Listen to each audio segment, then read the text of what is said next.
Alright fellas, here we are back at Pokemon Masters, and soon we're going to be getting the new Holiday Lillie and Primarina sync pair. Okay, so a few notable things about this character is one, she's good. For two, she's our second ever sprint/support combo. I mean that with the sprint base role and support as the EX role, because of course we have a ton of support sprint, but yeah, Paulo was our first and last for a while sprint support character, and now Lily's actually making it up, yes, which is great, frankly, because this character is good. This character is really, really good for a lot of different game modes. I think she's just one of the best all-rounded character, like well-rounded characters for sure, out of like especially like seasonals.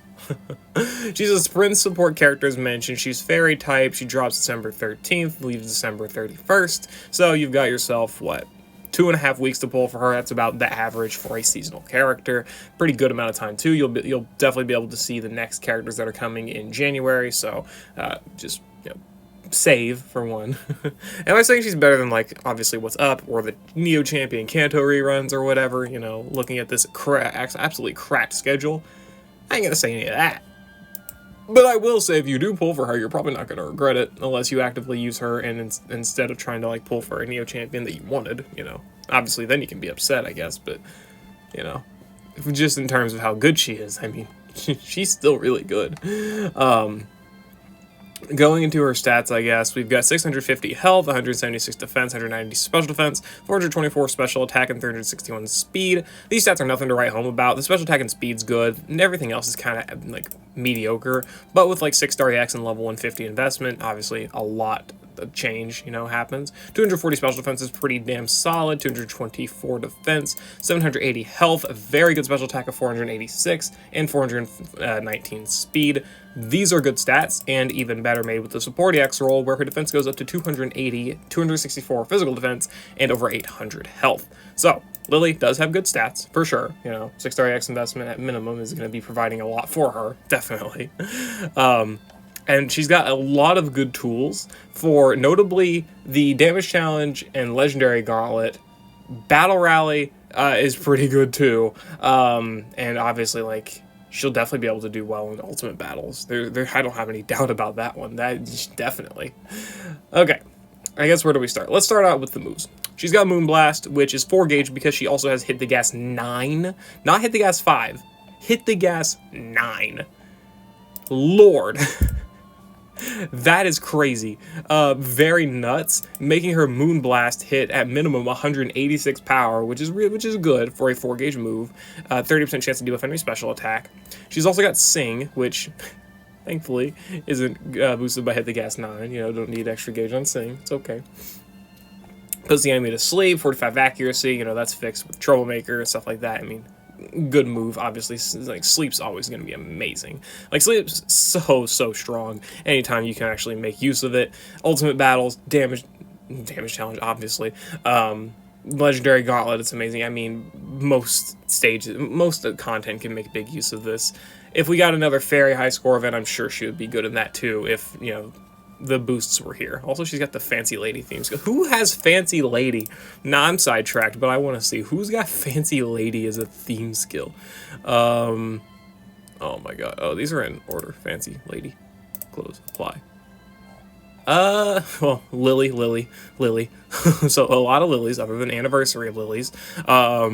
Caitlyn, cool. All the Ericas, except Signasuit. Acerolas, except Signasuit. Why does Holiday Acerola fancy? Sure. Gloria, I guess. Okay, or not Gloria, Marnie. What the fuck? I looked at the Cinderace, you know, Gloria. Anyway, Poppy, okay. Cool theme skill, I guess. Sure. Whatever. She's also got her buddy move, Starry Night Disarming Voice. I don't even know where the fuck I was at. I got distracted by Fancy Lady. Anyway, Starry Night Disarming Voice, 2 gauge, 3 uses, 285 minimum power because of that Hit the Gas. That's nuts. It's all enemies. Activated is whenever the user uses any move once. Deactivated when used. It never misses. It reduces sync countdown by 1. Applies super effective next to all allies. Applies free moves next to all allies. And the power is not lowered even if there are multiple targets. So not only does this move hit like a truck, because she does also have a good special attack stat, but it also applies effects like free moves next and super effective next and reducing sync countdown for very, very good usage. Okay, yeah. Okay. And then Let's Make Music, which applies gauge acceleration, raises special attack by 4, and crit by 3. Okay. So, multiple things to go off of here. For 1, Sing. For 2, super effective next. And Sync Countdown. I am seeing a very good damage challenge pair here. This stuff is good. These are very good tools for that, and obviously these are good tools just in general for any content. Like, this is going to hit hard. It's got no split damage. Like, 285 power is no slouch, no doubt. It's got the sync accelerating effects. Super effective next is going to be great if you're facing like the Evelyn Ultimate Battle or something like that. This is such a good buddy move. Also, the free moves next, very, very good for that 4 gauge Moonblast, right? So this is already strong.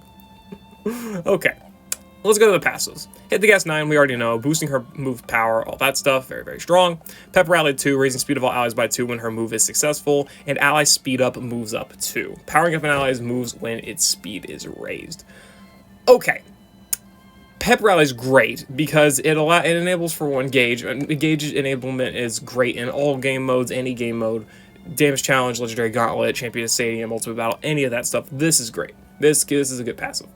Especially good in the damage challenge because it basically is enabling your Sing spam without having to do anything like charging Infliction. I don't know how this passive proc is going to work though in that game mode, so we gotta be a little... Oh no, this only procs whenever it's successful, so actually it doesn't even matter because you can still utilize Sing and it'll fail and it won't proc this passive. Let's go. That's good. Assuming you Thunder paralyze the enemy. Anyway. And then ally speed up moves up to raising an ally's move damage when speed is raised. The only thing that would make this better is if this was sync moves up, because that would just make her even better for the damage challenge. Because this only applying power-ups to ally moves is good, for sure, definitely strong, but if it was sync moves, just would make her damage challenge prowess even better. I think she's going to be one of the dominating characters in that game mode, simply because of all the effects she applies. She applies a sprint sync and support sync. She applies the ability to spam Sing and have the gauge to do that with the Pep Rally here, while also be able to apply 3 instances of super effective next to the character that is going to be doing damage, which could also be herself in like a single target fairy damage challenge. Right, I mean, I don't know when that actually appears. It could be around when she releases. Who knows? I actually just straight up don't. I haven't looked at the chart, but still, she's probably going to be good for it anyway. Yeah. This character already in base, just in base, is really good for the damage challenge. So if you're someone who like really wants to get a lot of stuff out of that mode, whether it be the tickets for the characters or you just want to rank or something like that, this is a good character to pick up. She's going to be very, very helpful. The Sing spams all if you know the best strats when it comes to Sing, spamming Sing on an enemy that is already affected by a status condition is the most gauge effective way to basically spam a move and have reducing sync countdown until you get down to your next sync moves and whatnot.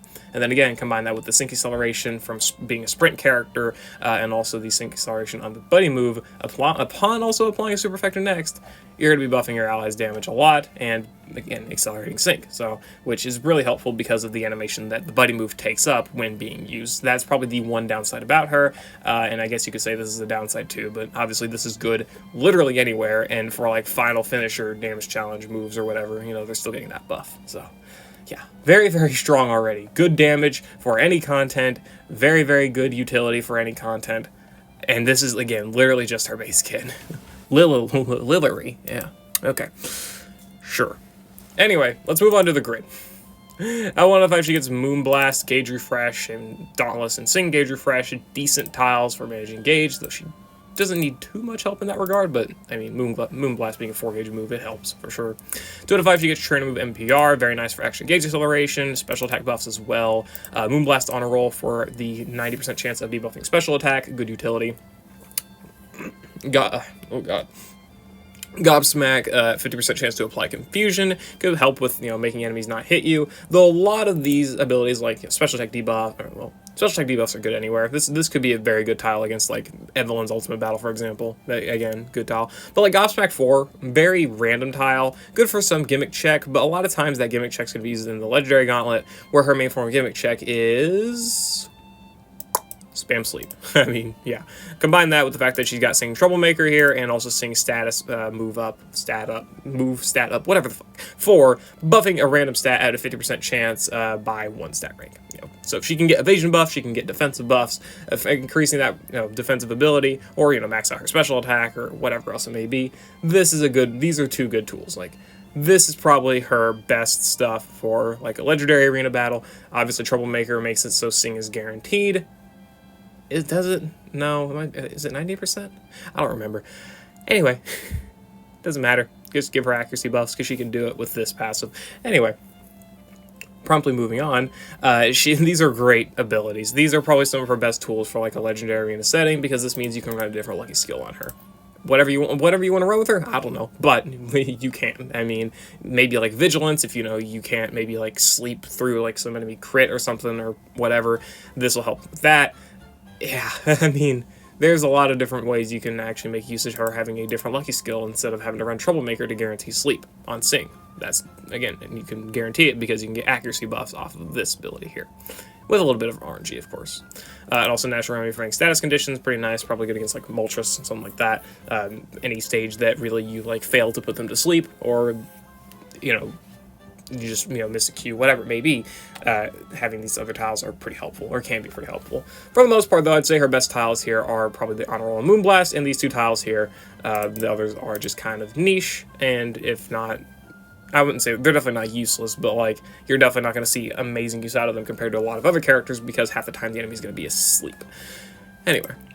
3 gauge, 3 out of 5. She's got Unfortuitous, 9 random debuffs. This helps her prowess against Evelyn, for sure. Like, if you're just looking for her for, like, an on-type perspective or, like, whatever else, this helps her against that stage. It gives her not only the near guaranteed debuffs with Moonblast, but also random debuffs to help mitigate Evelyn's Fluid Fortification. Or, of course, Morgan with her defense buff needs or whatever, but I wouldn't really count on Unfortuitous to be able to handle that a lot of times. Unless you've got multiple instances of it, but also like Annabelle's Ultimate Battle, it would help against that, and a few other cases. So Unfortuitous is always good. A tile that is very good in the Legendary Gauntlet as well, but I honestly am starting to think that you're not going to be able to make great usage of it, simply because you're going to be like sleep spamming most of the time. You could definitely try to make use of it for sure, between like alternating Sing and Moonblast, or alternating Sing and Disarming Voice, stuff like that, and those debuffs will be good if you can actually get them. So definitely not bad to have, especially as a secondary option. Just a lot of the times won't be, I guess, as potent. I don't know. Either way, feel free to say I'm wrong. I definitely could see good usage out of Unfortuitous 9 anyway. Discourage 2 for special attack debuffs. If you do need it, I mean, it's there. She also gets Brain Power. Her innate nuke is with speed raises, as is the case for most sprint characters. Now that she's actually got Brain Power here as well, obviously she's got a very solid sprint nuke. So off of 486 special attack, 200% in total multipliers, she's got a good single target fairy nuke. She'll probably be one of the most ideal options for a single target fairy damage challenge, which, what are the current single target fairy damage challenge options for the most part? I mean, like, obviously you can run the core of like Gladion, probably Wally, Signasuit Wally, especially after he gets his Super Awakening. I feel like it's gonna be pretty hard to replace him, honestly. Who else? I don't think Marnie's that great. Serena might be decent, I don't know. Yeah, for the most part, there's not really too much competition outside of Wally, so having Lillie as a good secondary option, if not, potentially being a better option, just seeing how good she is already with the utility in that game mode, could end up being better, who knows. Or at the very least, I could definitely see her just being like with Wally at all times, considering how much extra damage she can apply herself too, so that's neat. Anyway, Grand Nature 2 for maxing special attack. Again, I could also see good usage of this in the damage challenge where you want to have the stats max as soon as possible. Could be good and useful. They could be. Anyway, first sync move, team special moves up next. 2, providing special moves next buffs on using her sync move. So again, another form of enhancing allied damage. I could see this being very useful in a damage challenge for a finisher, or of course just good for her own damage increase. Buff her own damage with Moonblast and her Disarming Voice, or of course again, buff your allies' damage. You may want to run her on a fairy team. There's a lot of good special fairy attackers, like Diantha Post Power Boost is a good one. You could potentially enhance Wally's Buddy move. Obviously Signasuit Gladion. All good options to be able to be enhanced with these extra special boosts. And of course, maybe run her on a set that's not even fairy, right? I mean, any special attacker is going to gain a good buff from this.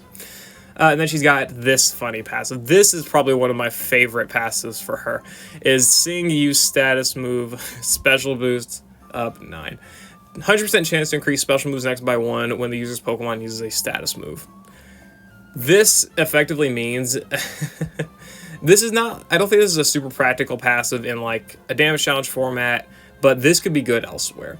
The ability to spam Sing is so potent in a game mode like the Champion Stadium or Battle Rally, and most certainly the Legendary Gauntlet, where Lillie can effectively get up to plus 10 special moves next very freely, and the fact that this is a passive that procs after using Sing pretty much every time after using Sing means that it's probably going to be pretty easy to actually like activate Sing again, like actually Sleep Chain. It probably enables Sleep Chain a little bit better. Feel free to like correct me on that. I'm not sure how that mechanic works, but again, let me know down in the comments if you're experiencing that sort of thing.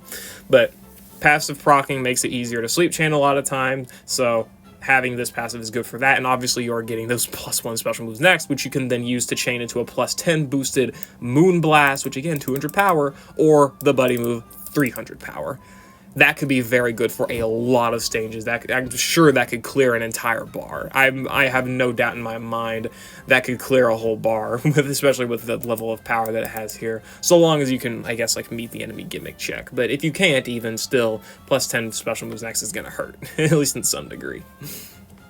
She's also got like Head Start 1 for more sync accelerating stuff, which, you know, of course she's good at, and ramming speed for a power up for her Moonblast and Buddy move. So if you do want to do some DPS with her, she definitely can do it. Like she's definitely no slouch in the damage department either.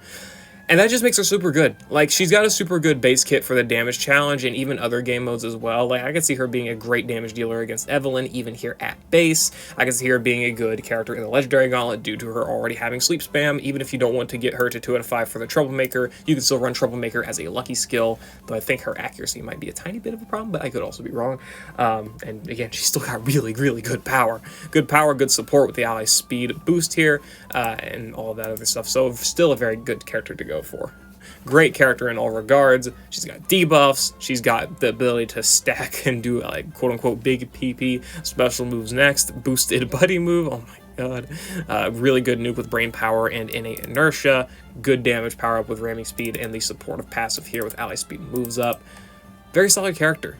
Is she replacing like the common fairy core team? Probably not. I mean, like, Wally's enhancement for Gladion's super good. Gladion's already a god tier damage dealer. I don't think he's going to be replaced for sure. And Penny as the support, I mean, with her own fairy rebuff and whatnot.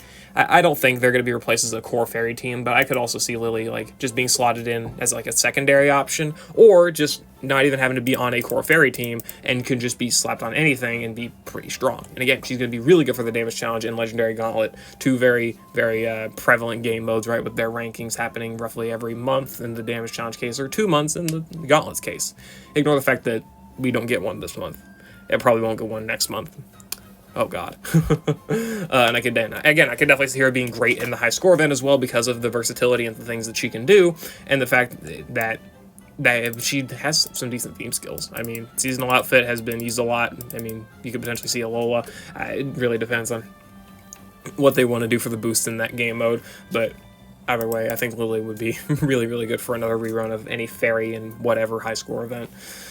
So, yeah. As for how I would build her, obviously it's going to depend on what you're going for. For a basic nuke, I mean, there's not really too much to say. I mean, get the Sing Nodes here, get the brain power. I mean, there's not really much else to say. That's really all you need for the most part. Past that, it's really going to depend on if you want like extra damage. If you want the damage, then of course, going for the ramming speed here is going to be really good. Maybe you don't want the damage and you want to go for like maybe moves up next stacking or like support. You go for the first sync move, ally special boost or something, or you could even go for both. Like if you want to get the special moves next to potentially like enhance a very strong buddy move here with Lillie after her first sync move, you can do that and, you know, invest +4 energy into her. Pretty good 3 out of 5 grid for sure. Or could be good usage of it anyway. If you want to go for like maybe a Legendary Gauntlet thing, I could see these 3 passives here being really, really fun. At the very least, really funny, but also just really good too. I mean, obviously, why else would you pick it? And then the last slot really might just depend on like what you're fighting or really what you're feeling. Because I mean, I think these are the big important ones. The last ones I don't think could really matter that much. But, you know, maybe brain power would be a good pickup, maybe activating her nuke and whatnot. I could see some good usage in that. Again, another +4 energy, you could max out her nuke again. Or of course, again, if you want to, instead of going for trying to like nuke through the enemy, you could go for the DPS through them with the ramming speed there. So, yeah. Overall point is Lillie's pretty versatile in how she can be run, and obviously has just great core abilities that will make her good no matter what. So if you do want to pick her up, definitely not a bad option. Again, I'm not saying that I recommend it over like the current or the soon-to-be rerunning Master Fairs, or even the current Master Fairs in the form of Datamine and Eriott. Those characters are still really good, but she is stupidly good. And at the very least, if you don't want to pick her up, she's a great option on any future seasonal select scouts. So yeah, I'll be picking up Lillie for sure, doing summonings. What? Well, I guess it is summonings. Summons, and then a showcase of her. I'll definitely do a 1 out of 5 showcase with the EX roll. I'm not sure if I will 3 out of 5 EX her. I'll have to think about it. I might actually have a lot of sprint candies in reserves. If she was field, maybe, because I've got a shitload of field candy, but not really the point. Whatever, yeah. I'll see you later. Hope you all enjoyed. Go look in your summons, go look in your skipping. Happy holidays, I guess. Yeah, peace.